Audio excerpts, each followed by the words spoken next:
Su nombre está ligado a una de las empresas más importantes del país. Testigo y protagonista de una historia de trabajo, esfuerzo y sentido de la oportunidad. Con este hombre vamos a dialogar para conocer también al ser humano.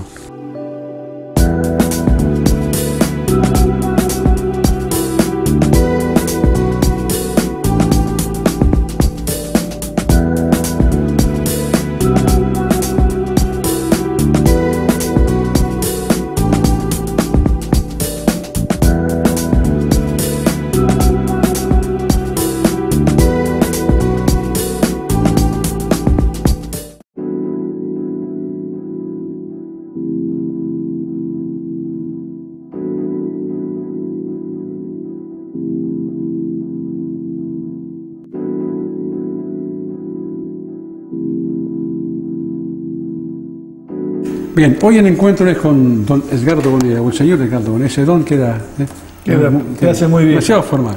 Bien, vamos a hablar de su padre, que es el comienzo de la historia prácticamente. ¿Dónde nació don Lito Bonilla?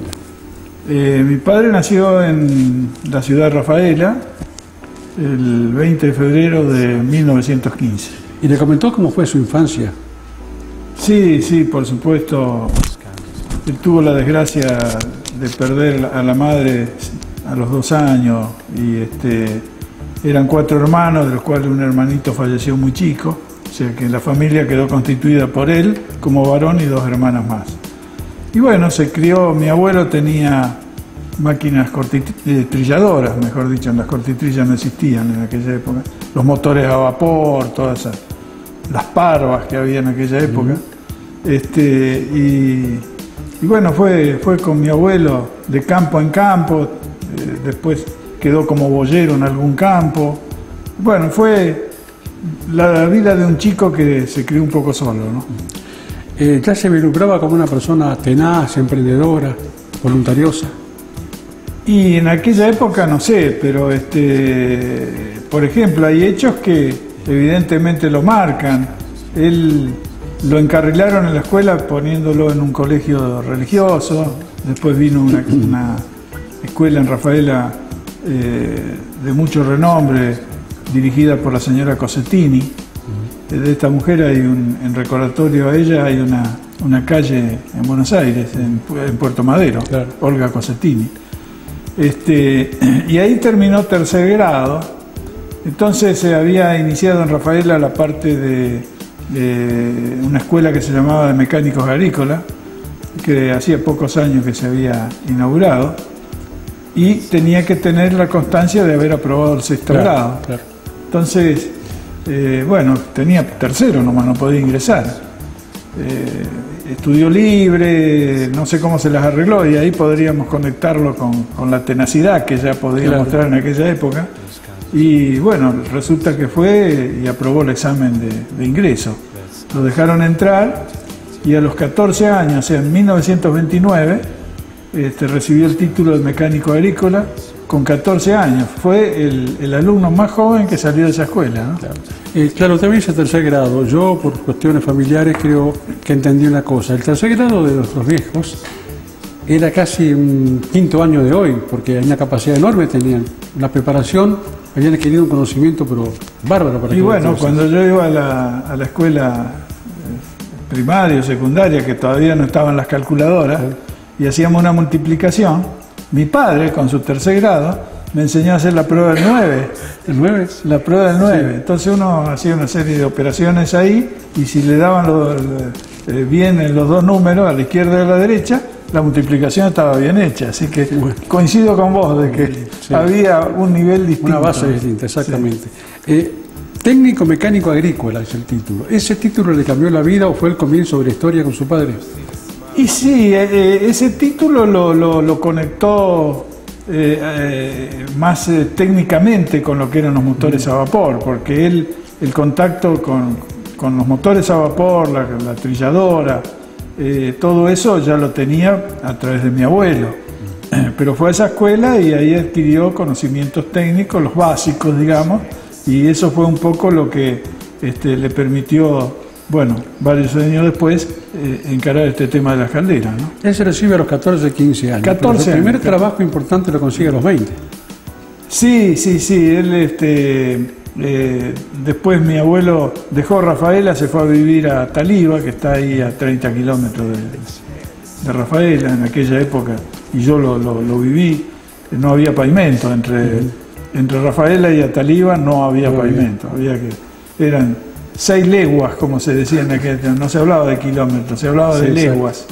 Era un pozo al lado del otro. Llegar a Ataliba era... Bueno, se desplazó ahí y ahí fue su juventud y a los 20 años, según la historia, consigue su primer trabajo en la cooperativa de tamberos que había ahí en Ataliba, donde ingresa entonces para encargado de las máquinas, bueno, todas las tareas relacionadas con una cooperativa de tamberos.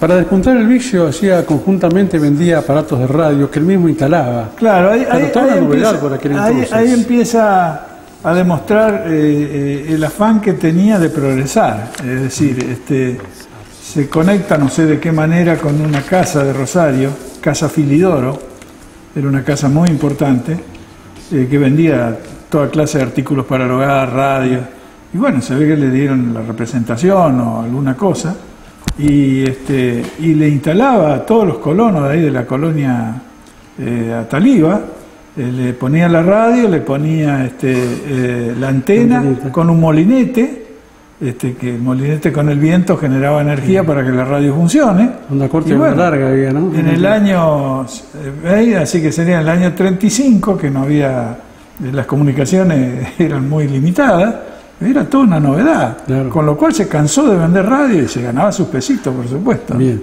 y a los 21 se casa con su madre. Sí, a los 21 ya se había puesto de novio antes con una familia que era de ahí de Ataliba, los Brunelli, que eran muchísimos hermanos, y bueno, se pone de novio con mi madre y se casa a los 21 años. Bueno, aclaremos que su madre era prima de don Feliciano Brunelli, ¿no? Claro, los padres, el padre de mi madre y el padre de Feliciano Brunelli eran hermanos. El padre de mi madre vino primero de Italia y después vino el padre de Feliciano, o sea que Feliciano, siendo un chico muy joven, se crió ahí en la casa con la casa de mi madre, ¿no? ¿Cuándo se instala Lito Bonella en Esperanza y por qué? Bueno, después de estar ahí en Ataliba, se va a otra cooperativa de tamberos, en este caso en San Cristóbal. Yo apenas había nacido, estoy hablando del año 40, y por ahí hay una foto que tengo guardada que me tiene en brazo un señor Pozzi. Pozzi era un hombre de San Cristóbal que en algún momento llegó a ser gerente general del Banco Provincial de Santa Fe. Acá.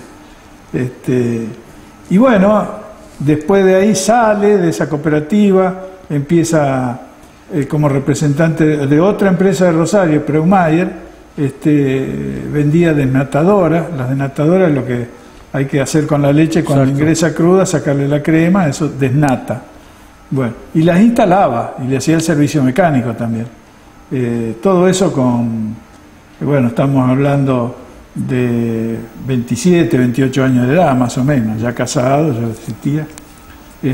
Y bueno, ahí está trabajando con eso hasta que un día lo llaman de acá de Esperanza, un señor Tito Botay, sí, que falleció por allá por el año 45, 46, porque se había enterado que podía tener la posibilidad, mi padre, de venir como encargado de las calderas que tenía la fábrica de aceite Fael. Para ubicar a la gente, en aquella época en Esperanza había 5 fábricas de aceite de lino. ¿Sí?